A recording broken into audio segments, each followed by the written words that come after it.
बिस्मिल्लाहिर्रहमानिर्रहीम अस्सलाम वालेकुम। मैं हूं आपका दोस्त होम्योपैथिक डॉक्टर मोहम्मद अमीर भट्टी।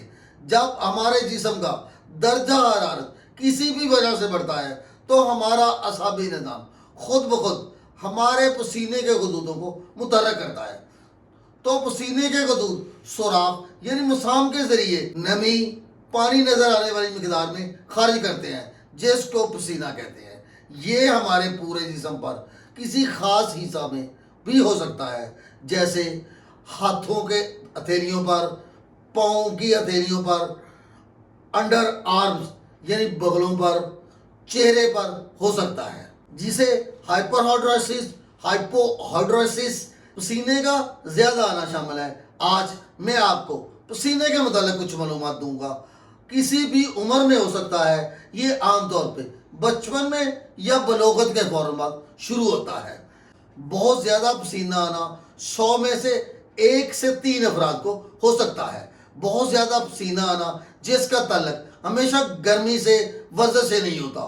बहुत ज़्यादा पसीना आना जिससे कपड़े भीग जाएं या हाथों से टपक जाए। हमेशा पसीना इज़्तिराब और शर्मिंदगी का बायस बन सकता है। बहुत ज़्यादा पसीना आना रोज़मर्रा के हालात में परेशानी भी पैदा करता है, जैसे इम्तहान में लिखते वक्त पर्चे का ख़राब हो जाना, खाना खाते वक्त पूरे जिस्म से पसीने का बहना यानी पसीने से शराबुर हो जाना भी शर्मिंदगी की वजह बन सकता है।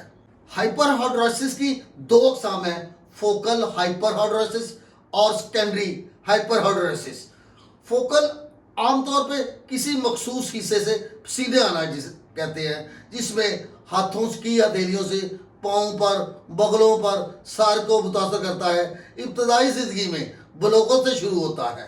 सेकेंडरी हाइपरहाइड्रोसिस किसी तिब्बी बीमारी की वजह से होता है, जैसे शुगर, हाइपोग्लाइसीमिया, बुखार, हाइपरथायराइडिज्म, सरताने खून, मलेरिया वगैरह की वजह से। अगर आपको बहुत ज़्यादा पसीना आता है तो ये आपके असाबी निज़ाम की खराबी की वजह से भी हो सकता है, जिसके लिए होम्योपैथिक अद्वियात बहुत अच्छी है, बहुत कारआमद है। ये आपको बहुत जल्द तंदुरुस्त कर देंगी। आप होम्योपैथिक अद्वियात इस्तेमाल कीजिए। जब मरीज़ की हिस्ट्री में ट्यूबरकुलोसिस की अलामत मौजूद हो, मरीज़ को वालिदैन में से वरासती तौर पे टीबी की अलामत मुंतकिल हों, ठंडे पसीने आते हों, मरीज़ बेहद कमज़ोर हो, तो आप ट्यूबरकुलोनियम को इस्तेमाल कीजिए। ट्यूबरकुलोनियम होम्योपैथिक की वो दवाई है जो कमज़ोर मरीजों के पसीने को मुकम्मल तंदुरुस्त करती है। इसको 1 हफ्ते में 1 एम ताकत में, 1000 ताकत में सिर्फ 1 बार इस्तेमाल कीजिए। इसकी 2 से 3 खुराक आपके पसीने को नॉर्मल कर देंगी, आपको मुकम्मल तंदुरुस्त कर देंगी। अगर बहुत ज़्यादा पसीने आने की वजूहात में पेट के कीड़े हों, मरीज छूने और सर्दी से एहसास हो, खून की नुमायाँ कमी मौजूद हो, बहुत ज़्यादा पसीना आता हो, तो आप होम्योपैथिक की दवाई स्पाइजीलिया को इस्तेमाल कीजिए। स्पाइजीलिया को 30 ताकत में 5-5 कतरे दिन में 3 बार इस्तेमाल कीजिए।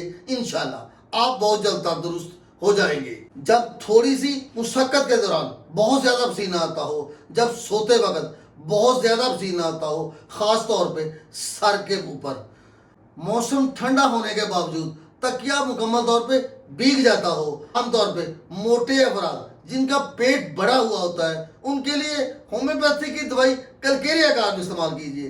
कलकेरिया कार्ब को 30 ताकत में 5-5 कतरे दिन में 3 बार इस्तेमाल कीजिए, या कलकेरिया कार्ब 200 ताकत में 5 कतरे दिन में 1 बार इस्तेमाल कीजिए। सिर्फ 1 ही बोतल आपको मुकम्मल तंदुरुस्त कर देगी, आपको मुकम्मल शफा हो जाएगी। भरा हुआ पसीना खास तौर पे हाथों की हथेलियों पर या पाँव पर, पाँव ठंडे महसूस हों, जिस्म ठंडा महसूस होने लगे, पसीने के बाद खारिश होती हो, चिपचिपी असरात मौजूद हो, तो आप होम्योपैथी की दवाई सलेशिया को इस्तेमाल कीजिए।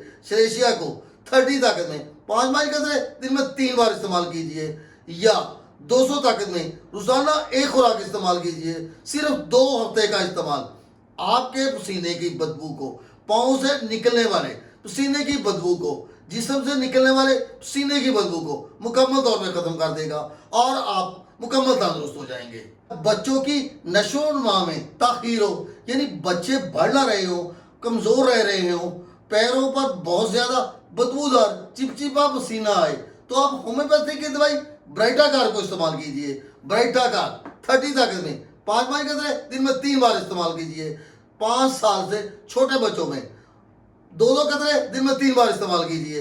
ब्राइटाकार का इस्तेमाल आपके बच्चों की ग्रोथ को बढ़ा देगा, बच्चों को पढ़ने में मदद फराहम करता है। अगर आपको मेरी ये वीडियो अच्छी लगे तो लाइक कर दीजिए। अगर आप मेरे चैनल पर नए हैं तो मैं तमाम दोस्तों को वेलकम खुशामदीद कहता हूँ। आप मेरे चैनल को सब्सक्राइब कीजिए और बेल आइकन का बटन भी प्रेस कर दीजिए ताकि मेरी हर आने वाली वीडियो आपको नोटिफिकेशन के साथ मिलती रहे। खुश रहिए, शाद रहिए, आबाद रहिए और हमेशा मुस्कुराते रहिए।